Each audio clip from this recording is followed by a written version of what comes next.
Hello and welcome to episode 6 of Bytesized, your weekly show for tips, tricks and hacks on everything Snapchat. Let's go.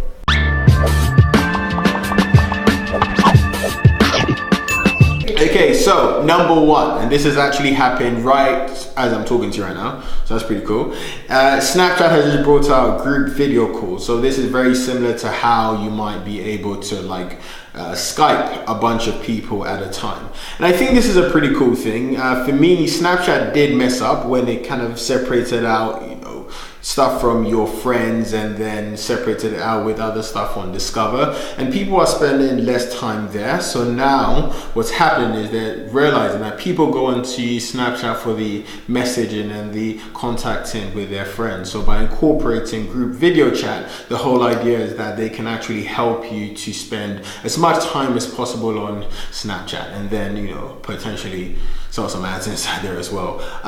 So I think this is a cool new step. There was an app called House Party, which primarily did this exact same thing, and they focused on teenagers, and Snapchat's audience was teenagers. So I think that app is basically dead right now. But for me, it's a really interesting way as to how brands are now, or rather apps like Snapchat are now thinking themselves kind of less of just kind of this fun little app, but also a tool for communication. I think that's really, really cool. Number 2, Snapchat is coming for your parents. I don't know how many people here are familiar with the idea of the NCAA. It's like this basketball competition that I think happens once a year in America. Now, the NCAA competition actually aired on TV last weekend, and Snapchat advertised during then. But what they did was they advertised in a way where they positioned Snapchat as like an avenue to share memories and create these really fuzzy, warm experiences with your grandparents. I think that's a bad move. And the reason why I think that was a bad move is because I think Snapchat has been predicated on, quote unquote, shit posting, basically, right? Posting stuff which doesn't need to be manufactured, posting stuff which you wouldn't ideally want the whole world to know, and posting stuff especially that you wouldn't want your parents to know.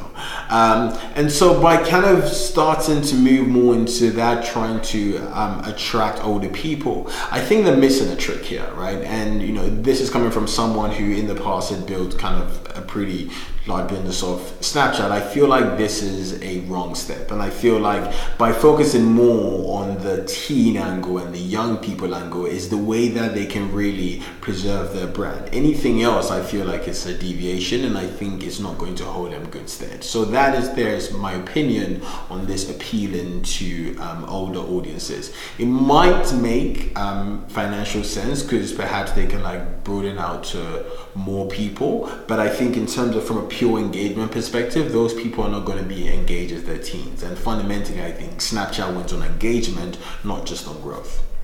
Okay, so number 3, Snapchat tagging. Now, recently, Snapchat has just introduced tagging in the exact same way that they did on Instagram. So this is the ability for you to be able to tag a profile and then have your followers follow that tag profile, and then go to whoever that you've tagged. And for me, this opens up really cool opportunities for brands to be able to grow their following organically, right? So if you wanted to grow your audience, just go to someone with a significantly larger audience than you, get them to tag you, and then grow your channels as well. And I think the big thing is this. Number 1, it means that brands can now integrate an organic strategy, because they don't need to suddenly take followers from outside of Snapchat and bring them in. They can just go to people in there.